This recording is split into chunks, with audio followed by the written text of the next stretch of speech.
Assalamualaikum warahmatullahi wabarakatuh. Alhamdulillahirrabbilalamin. Wabihi nasta'in. Wala umri dunyawatin. Wassalatu wassalamu ala ashrafil anbiya'i wal mursalin. Wa ala alihi wa ashabi ajmain amma ba'du. Yang kami hormati Bapak Helmi Yuhda STHIMAG selaku dosen ilmu kalam dan teman-teman yang kami banggakan. Kami dari kelompok 8 akan membagikan hasil diskusi kami tentang Ahlus Sunnah wal Jamaah Al-Maturidiyah. Sebelumnya, saya akan memperkenalkan anggota kelompok 8. Yang pertama, Anggita Dwi Pratiwi dengan NIM 2318129 sebagai pemateri K3. Yang kedua ada Lufika Pursila Anggreani dengan NIM 2321079 sebagai pemateri 2. Yang ketiga ada Faiza Alfa Hasanah dengan NIM 2321084 sebagai pemateri 1. Yang keempat ada Rizky Putriani dengan NIM 2321085 sebagai kesimpulan. Dan yang terakhir ada saya sendiri dengan NIM 2321087 sebagai moderator. Topik pembahasan materi kali ini antara lain 1. Sejarah kemunculan Maturidiyah, 2. Ajaran aliran Maturidiyah, dan ketiga tokoh aliran Maturidiyah. Mari kita simak video pembelajaran kali ini bersama-sama. Sejarah kemunculan Maturidiyah. Aliran Maturidiyah muncul sebagai reaksi keras terhadap aliran Mu'tazilah. Tidak heran aliran ini banyak memiliki kesamaan dengan aliran Asy'ariyah. Walaupun tidak menutup kemungkinan banyak perbedaan di antara keduanya, namun aliran Maturidiyah ini diambil dari pendirinya yaitu Imam Al-Maturidi yang nama lengkapnya adalah Abu Mansur Muhammad bin Mahmud Al-Maturidi Al-Hanafi. Beliau lahir di Maturid, Samarkand pada pertengahan abad ke-3 Hijriah dan meninggal pada tahun 333 Hijriah. Riwayat hidup Al-Maturidi ini tidak banyak diketahui orang seperti halnya ajaran dan alirannya yang tidak banyak ditulis dan dibubuhkan orang. Beliau satu dari tokoh dua besar penganut madhab Ahlus Sunnah wal Jamaah dalam ilmu kalam.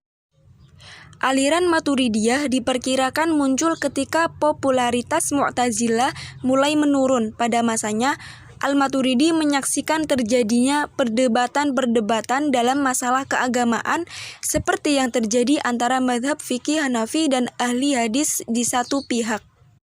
Dan aliran Mu'tazilah di pihak lain menyaksikan perdebatan-perdebatan untuk menjadi Al-Maturidi sangat tertarik untuk memperdalam masalah teologi. Al-Maturidi dikenal sebagai pengikut Abu Hanifah yang banyak menggunakan rasio dalam pandangan keagamaannya. Selanjutnya adalah ajaran Maturidiyah. Ajaran Maturidiyah itu dibagi menjadi 4. Yang satu, sifat-sifat Allah dan syariat Islam.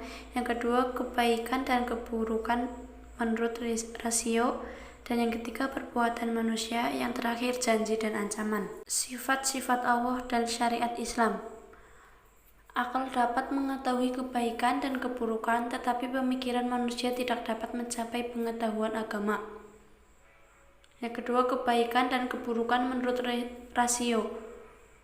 Kebenaran objek yang bisa diketahui akal, kebenaran dan keburukan yang tidak mungkin diakses akal, dan kebenaran dan keburukan yang tidak sanggup diketahui akal. Yang ketiga, perbuatan manusia, memandang bahwa perbuatan itu terdiri dari satu, perbuatan Allah SWT, yang kedua, perbuatan manusia. Janji dan ancaman neraka pada pendosa dan menjanjikan surga bagi orang-orang yang beramal baik. Selanjutnya, tokoh Maturidiyah. Yang pertama, Maturidiyah Samarkand.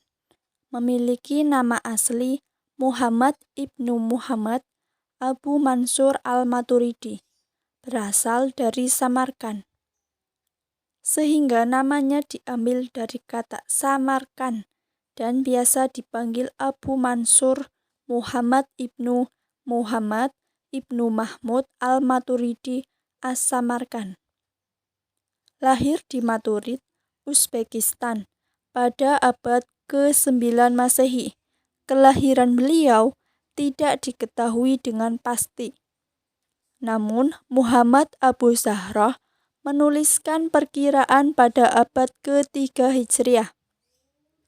Abu Mansur al-Maturidi adalah seorang teologian, pembentuk ilmu kalam dari Nasr Ibnu Yahya al-Balkhi yang wafat tahun 268 Hijriah. Semasa hidupnya, al-Maturidi banyak menerima ilmu dari berbagai guru. Kemudian dalam bidang kajian, beliau menyusun beberapa kitab.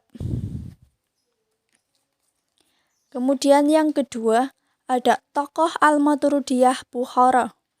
Nama lengkapnya yaitu Ali bin Abi Muhammad ibnu Al-Husain, ibnu Abdul Karim, ibnu Musa, ibnu Isa, ibnu Mujasih Al-Badawi.